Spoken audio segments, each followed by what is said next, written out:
Hə, köhnələr. Deyirəm ki, indi Bakının gezmək üçün ən ləzzətli vaxtlarıdır.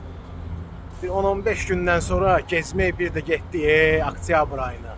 İstidən bayıra çıxmaq mümkün olmayacaq. Amma indi lap belə ləzzət eləyir. Və indi şəhərin ən belə ləzzətli yerlərindən biriyəm. Şəxsən mən bura gələndə mənim ürəyim hələ bilir ki, yerindən çırpınır da.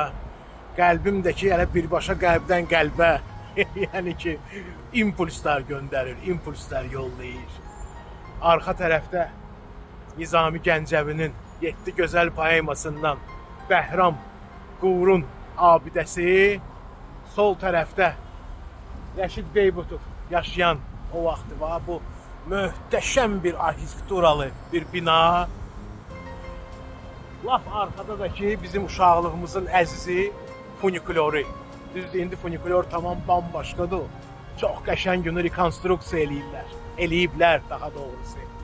Hər dəfə də bu heykəlin qabağında duranda mənim yadıma düşür ki, o vaxtı köhnələrdə bir söz var idi.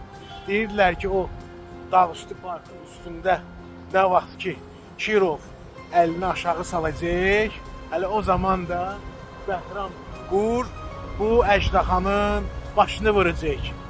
İllər döndü, keçdi, necə deyərlər, günlər keçdi. Kirov yox oldu, görbagör olub getdi. Amma Bəhram Qur hələ də buradadır. Yaşasın müstəqil Azərbaycan. Heç kimin tapdağı altında olmayan güclü, qüvvətli Azərbaycan. Bu qədər qəlbdən qəlbə.